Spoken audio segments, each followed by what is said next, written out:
in from Bangladesh. Now, we're learning that Bangladesh has imposed restrictions on journalists.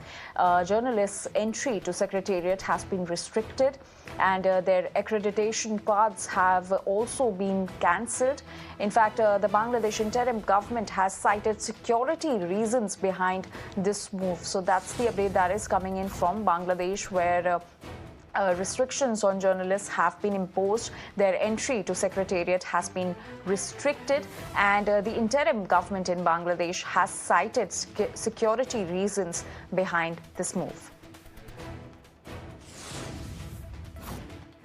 My colleague Shinjoy is now joining us with more details on this. Shinjoy, what is the actual reason behind Bangladesh interim government imposing these restrictions on the journalists?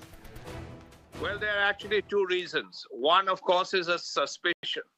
And suspicion about which journalist was close to the previous Awami League-led regime and which journalist was not.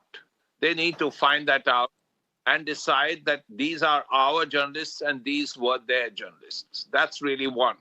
Secondly, it's really part of an effort to whitewash the previous regime, to basically say that we have nothing to do with the previous regime.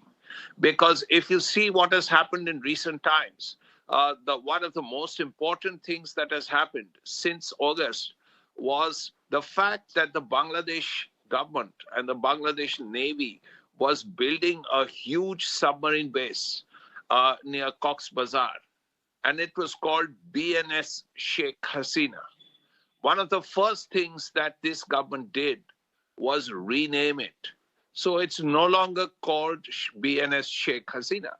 Now, this is a way of whitewashing of ensuring that the previous government has the memory of the previous government is going to be washed out.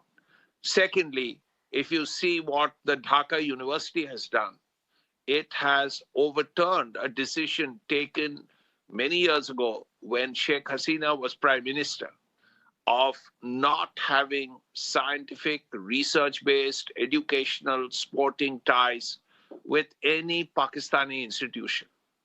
Now, suddenly, last month, Dhaka University decides that, yes, we will have ties with Pakistani universities.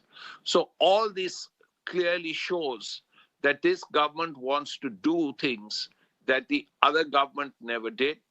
This government wants a different path as far as governance is concerned. And that path has to be completely different from what China government's decisions were.